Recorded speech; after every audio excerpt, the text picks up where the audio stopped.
Sa headlines kan mga barata, Naga City Mayor Nelson Legacion magibong lakdang para pag-adala ng isyu sa halangkaw na singil kang Camarines Sur 2 Electric Cooperative. Padre di pamilyang inatong sa spillway sa Barangay Carolina, Siyudad kang Naga, nakuha ang mainanin buhay sa Siyempre Bumbon, Camarines Sur. Magtugang, dakop sa anti-drug bypass operation kang Naga City Police Office sa Siyudad kang Naga. 30 barangay sa Libmanan, Camarines Sur na pirming pinagbabaha. Higot na pinagmomonitor kang LGU. Diyos marhay na hapon. Ako si Mark Mendoza, ang sa indong tagapaghatod Bareta. Huli kan pagmarhay na kan kamugtakan kan panahon sa probinsya kan Camarines Sur matapos ang pag-uuran kang nakalis na simana. Pinaghali na kan opisina ni Governor Luigi Villapuerte ang pagsuspender kang klase sa gabos na libel. Pinagsuspindir man kang nakalis na simana ang laog sa eskwela matapos ang pag-uuran na dara kang Shareline. Sa iba pang bareta, para matauanin linaw ang isyu sa halangkaw na taripa sa konsumo sa kuryente kan Camarines Sur 2 Electric Cooperative, sarong pag-uurolay ang pinaghaman ni Alcalde Nelson Legacion asin Casureco 2 sa aga. Detalles aramunta sa report ni Melvin Machado. Naging isyu ang subot pagkalugi kang Metro Naga Water District. Naglaog ang lokal na gobyerno kang Naga matapos makiulay ang mga empleyado sa pinagpasubli kang syudad si Mr. Jun Mongoso na nagtutukaw ngunyan bilang acting general manager kang MNWD. Ngunya naghihiro-giraray si Naga City Mayor Nelson Legacion na matawanin magkakandigong paliwanag asin solusyon ang halangkaw na singil sa kuryente kang Camarines Sur 2 Electric Cooperative. Apara kang agrangay ka mga saradit na konsumidores ng kuryente, may makanusubot na epekto ini sa ngaraning pagdinegosyo sa syudad kang Naga. Sa aga, may sarong pag-urulay sa pagultanan kang opisina ni Mayor Legacion asin kan mga taga Casureco 2. Ang totoo kayan, habo ko man makiaram, nasabi ko na po ini. Kaya lang, mga konsumidores, mga tao na pigsisirbihan ta digdi sa Naga, na haloy na nag-aagrangay. And may mandatang epekto po ini sa negosyo, sa ekonomiya, kan sa tuyang syudad. Lalong-lalo na sinagmamaot na mag-invest digdi. Imagine kung araw kayan kadakula, kalangkaw ang presyo kan kuryente. Dakulang portion kan kikitaon mapupunta lang sa Casureco 2. Kasi ibabayad man po yan sa power supplier, di ba? May paagi para maibaba po yan. Nakabot naman sa opisina ni General Manager Milit Candia ang mapadapit sa pag-uurulay sa aga. Actually po, igwa sa mong invitation ang LGU Naga through Mayor Legacion tungkol sa pag-uurulayan mi sa aga. However, garo dai pa man sa mo na itao talaga ang exact na agenda kung ano ang pag-uurulayan. Mientras tanto, sinigurman ni Alcalde Nelson Legacion na makakaaram ang publiko sa kaluluwasan kang sedang gigibuhon na pag-uurulay. Para sa GNN TV 48 Naga, Melvin Machado, Newsway. Mientras tanto, sinabi man ni General Manager Milit Candia kan Casureco 2 na naggigibo man subot sinda ning ekspersos mapadapit sa halangkaw na taripa sa kuryente. Kabali na digdi ang pakikipagnegosyar sa indang mga power supplier kasumpay kan paglangkaw kang taripa sa kuryente. Actually, ang Casureco to, naggigibo man ning esperso, manunungod igdiyo sa paglangkaw na ining taripa. Actually, igwa kami ning kinakaulay, even ining mga existing ming power supplier, ang San Miguel Energy Corporation, saka ini yung Masinloc and Power sa Zambales. Nagkakaigwa kami kanining negotiation, lalo na kani sa mga increases na inikang sa tuyang taripa. So igwa kaming hahagad sa inda, which is pig-approve maninda, ining mga staggered na payment and staggered man ang pag-pass on sa mga member consumer. Padagos pa sa mga bareta, ikinaugma ni City Councilor Lito Del Rosario na si Mayor Nelson Legacion na mismo ang nagpahayag na posibleng maipatupad na ang solarization sa mga edipisyo kan lokal na gobyerno kang Naga. Pagkatapos kan flag raising ceremony kan subagong aga, sinabi kan alkalde na baka maggamit naman in solar power ang building kang City Hall asin ang Naga City Hospital. Indeed, kay puwanta po ni ngarig pong mabalance ta itong pagparalangkaw talaga kang presyo kang kuryente ta. Ano. Tama po si Mayor na Casureco 2 is one of the highest co-ops na igwang may pigpipeg na malangkaw na taripa. So paggamit po kan mga solar panel. Ang proposal ko po naman sa mga public buildings, including ang public market, slaughterhouse, the entire city hall, and even sa mga barangays po, yung mga barangay hall, mga barangay, even mga street lights po, pwede man po yan na gamitan. Sa iba pang bareta, 30 barangay kan Libmanan Camarines Sur na perming pinagbabaha higot na pinagmomonitor kan lokal na gobyerno. Detalles aramunta sa report ni Jerome Breeze. Matapos ang pagura na darakan na Shearline sa Camarines Sur asin sa syudad ni Naga sa banwaan ng Libmanan, nasa 30 nga mga barangay ang sa indang pinagmomonitor na perming binabaha pagmayong untukan paguran. Sigun kay Roel Tormes, ang MDRRMO head kan na Libmanan, manageable man ang nairehistro nga pagubaha kan na kaaging simana. Asin na asaro sa mga barangay ang nabalbugo na sa sendang binabantayan na iyuman ang minalangkawan tubig baha. Ito ang mga nasa things. So, yan lampas po yung 30 na boss na barangay na pinagbabantayan. Number 1 po yan na pinagbabantayan niya mo, hindi po Malbugon. Kasi ni Malbugon, pero po yung isla. And sarap po yan sa pinaka baba po na level po rin ng daga na pag once na naggagaraming oras, sila po talaga na actually, last week, itong pag-barasor speeder na po kaklase, sila po nabahat talaga naman. Although, hababaw pa man na po nga si tubig na experience ng da compared po naman sa mga nakaagi po na pag-uran, grabe. Sa ngunya naghupa naman ang tubig baha sa banwaan, lalo na sa mga barangay na haraning sa salog. Alagad permiman sindanga nakaandam kunin kaso, magkusog naman ang paguran sa probinsya. Para sa GNN-TV48 Naga, Jerome Breeze, Newsbreak. Padagos pa sa mga bareta, bagong airline company na magkakaigwanin biyahe sa syudad ng Naga asin Camarines Sur, hagad ni Alcalde Nelson Legacion na suportahan. Detalye sa report ni Melvin Machado. Siniguro ni Mayor Nelson Legacion kang siyudad kang Naga sin Chairman kang Metro Naga Development Council ang suporta sa bagong airline company, ang Sunlight Air, na nagmamaot magkaigwan ng biyahe sa Naga Airport niya sa banwaan kan Pili, Camarines Sur. Susug kay Mayor Legacion, idudulok niya sa Metro Naga Development Council ang paglaog kang bagong airline company. Naglalaong pang opisyal na sa paagi ng kompetisyon kang duwang airline company sa Naga, magkakaigwan in pagbaba kamplete sa aeroplano. Ang sarong pag-iisip ko po itong Metro Naga Development Council. So sa meetings, magkakaiwa po kaming meeting sa March. Pero itong TWG this coming February and also in the month of March, dadarahon ta po sa inda ining concern na ini.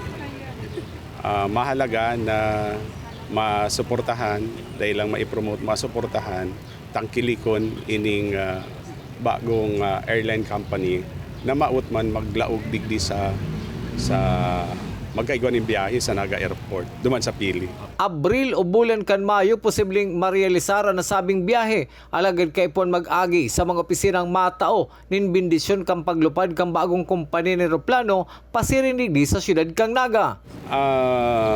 Barring any complication, further limitation duman sa mga aarasikaso, baad po April. Kung daiman, kung maaraabala po siya, baad May. But then again, importante po pala na maray sa inda itong time slotting na dapat itugot kan MIA, tapos dadaroon pa yan sa nag-i-schedule. Ang nag-i-schedule pa lang, bako man MIA. Igwan sa rong third party na nag-i-schedule kayan, bako man ka. Para sa GNN-TV48 Naga, Melvin Machado, Newsbreak. Sa pagbabalik kang Newsbreak, magtugang arestado sa anti-drug buy-bust operation kan Police Station No. 3 kang Naga City Police Office. Yan asin iba pang mga bareta sa pagbuelta kang GNN-TV 48 Naga Newsbreak.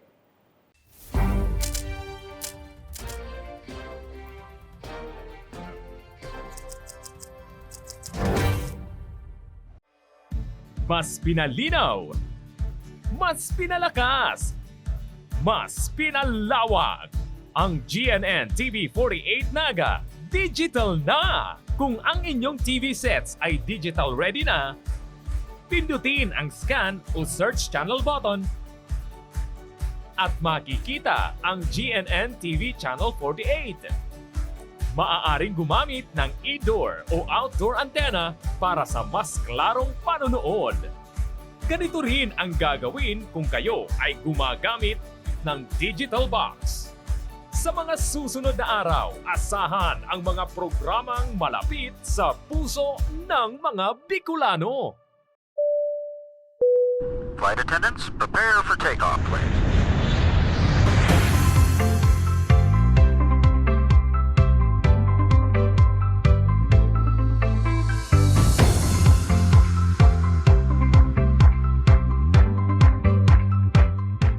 Slip life vest over your head. Take the tape around your waist.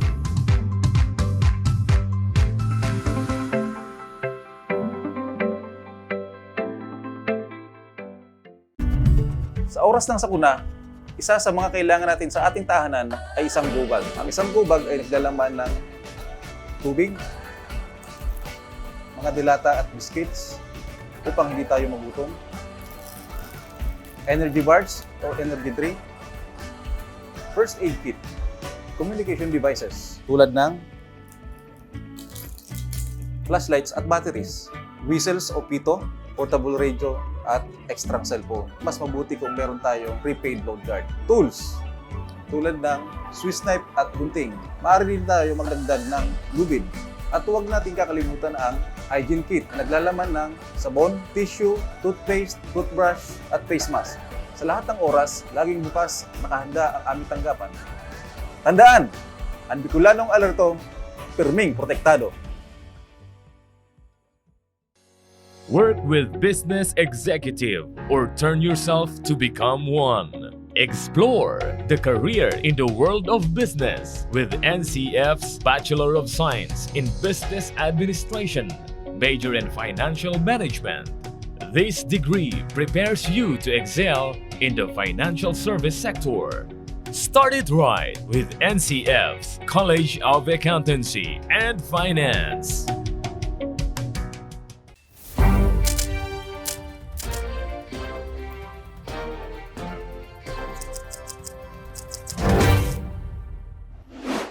Padagos pa sa mga bareta, matapos ang 4 na aldaw na search and retrieval operation sa biktimang si Benito Noarin kan Barangay San Agustin, Kanaman, Camarines Sur, nahanap na ini kan suugmang hapon. Detalye sa report ni Melvin Machado. Mayo sa isip ni Mrs. Mary Ann Noarin, agum kang biktimang si Benito Noarin ang pakugus-kugus subot sa iya kang sayang agum bago ang paglaog sa trabaho kang nakalis na Webes nin pagkaaga. Iyon na ang huring pagkakataon na sida magkakaibahan. Hali sa barangay Lugsad, Calabanga, Camarines Sur ang biktima kung saan nagtatrabaho para mapalipot ang biyahe sa barangay Carolina sinda nag-agi. Alagad sa pagbaylo sa spillway na halangkawang tubig huli kang pag-uran nangyari ang naipinag-aasahan na naging kausa kang sayang amay na pagtalikod sa kinaban. Ang pamangkin kainin na si John Michael Borel ang nakahiling mismo kang pangyayari huli ta sinda ang magkairibahan sa trabaho asin sarabay na nagpuli. Sakto pong yaw na po kami sa spillway. Sabi sa ako ni Kamuni na, ano nga chok? Prangka daw na nga yan eh. Sabi ko ni kay Kamuni, di Kamuni tabad ma-isgrasya kita. Tapos sakto po, yaw naman si Uncle. Sinabihan ko po, cool, di kaya yung cool, di ka mag-abanti. Siguro po di man nadangog, dire-diretso po. Saka may nagbabalyo pong saro. Sarong may nagbabalyo. Saka dire-diretso sa Uncle sa kabangaan na po. Ito pong pag ano niyang balyo, itong sarong lalaki, abutong po ito ka motor. Manibela. Iniliko niya na lang po. Duma na po siya na disgrasyang nahulog. Mga madiklom na itong banggi. Madiklom na po to, mga alas 6 po. Pagkabig niya po ako pabalik sa higdaan, sabi niya, hindi ka na ngayon sa braso ko ngaya, hirihigda ta ka na ngayon magkarigos mga 5:30 ta. Iyan ngayang madiklom pa ngaya dyan sa bumon, sa kamaliputan pa man ngayon tubig. Sabi ko, sige, nag-ulunan po ako sa braso niya, tapos tigkugos niya po ako. Grabe po pa kugos-kugos, pero baga ito po talagang nagpapahiwatig na. Pero yun, hindi ko po masabi kung talagang iyon na talaga, sir. Pero iyon nga nangyari.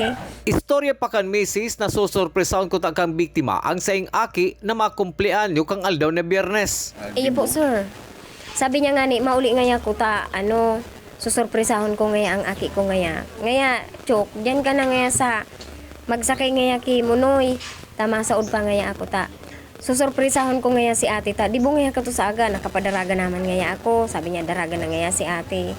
Ibis baga sir na kami ang susurpresahon, si aki ko ang susurpresahon, si aki ko ang nasurpresa. Pasado alas 2 kasudmang aldaw na Domingo kang madiskubre ang bangkay kang biktima sa salog na sakop na kang Barangay Siyempre, Bumbon, Camarines Sur. Para sa GNN TV 48 Naga, Melvin Machado, Newsway. Mientras tanto, tulos man na pinag-cremate ang bangkay kan biktimang si Benito Noarina matapos ining mahanap kan suudma sa Barangay Siyempre, Bumbon, Camarines Sur, huli kan bako ng marhay na kamugtakan kang bangkay kaini. Naglalao man si Mrs. Mary Ann Noarina maski abo na sana ang sa iyang mister, mabibilaran man giraray inikan sa indang pamilya. Hagad na sana ni Mary Ann matabangan sinda na makadisponer nin pandagdag pambayad sa punerarya. Ipag-cremate na lang po para si mga tugang man po sa kapamilya man po na nasa Hararayo na gusto man po ning makauhuli, mahiling pa man po ni dadaw abo na sana. Sa satuyang police report, duwang suspek sa pagpabakal nin illegal na droga sa banwaan nin Magaraw, Camarines Sur, arestado. Detalles aramon ta sa report ni Jerome Breeze. Dahil na nakapalagpas sa mga operatiba ang duwang drug personality matapos ining arestohon na sa ginibong drug bypass operation sa Barangay Santa Lucia, Magaraw, Camarines Sur.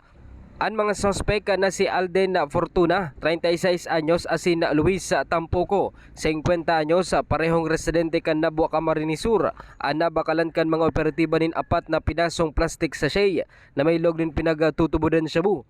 Apera pa kan 5 pinasong heat seal transparent plastic sachet na may log din illegal na droga. Aboto na sa kantidad 136,000 pesos ang na-recover sa mga suspek sa nasabing operasyon. Nasa kustudiya ng Unyankan PNP ang duwat ang aning sangatan in kasong pagbalgar sa RA 9165 on Comprehensive Dangerous Drugs Act of 2002. Para sa GNN TV 48 Naga, Jerome Breeze, Newsbreak. Sa iba pang police report, arestado ang magtugang na sinda Marvin Badilla asin Augusto Badilla kan Zone 7 Sagrada Familia, Barangay Peña, Francia, Ciudad Canaga. Matapos ang anti-drug bypass operation kan Police Station number 3 kan suudmang Domingo. Aabuton sa 1.5 grams nin shabu ang narecover sa duwa na nagkakantidad ng 10,200 pesos. Pinaghahanda na ang kaso sa magtugang. Sa iba pang police report, 14 plastic sachet ning subot shabu ang nakumpiskar kan mga otoridad kan Libmanan, Camarines Sur sa pamayon ni Police Lieutenant Colonel Alex Penafiel sa mag-live-in partner na sinda Marlo Orzales asin Norma Luarez kan Barangay Malbugon, Libmanan, Camarines Sur. May duwa pang bukas na plastic sachet ang na-recover kan mga otoridad matapos ang search warrant operation. Inihahanda na ang kaso laban sa mga suspek. Naka-invo kita ng search warrant operation na ping-conduct, ping-conducer sa Barangay Malbugon, Libmanan, Camarines Sur. Naging positibo sa tuyang suspek iyo si Marlo Orzales, Perpetua, Kaka Marlo, and Norma Waris Daria, Kaka Dorna. Sindang dua maglipid partner, pares sinda nakakot sa pag-provision na search warrant operation. Asin yan ang katiripunan kan mga bareta ngunya na aldaw. Day malingaw na bisitahon ang samuyang official Facebook fanpage asin ilike ang GNN TV 48 Naga para pirmi kitang updated sa mga bareta asin istoryang bida ang Bicolano. Liwat ako po si Mark Mendoza. Digdisa na yan sa GNN TV 48 Naga News Break.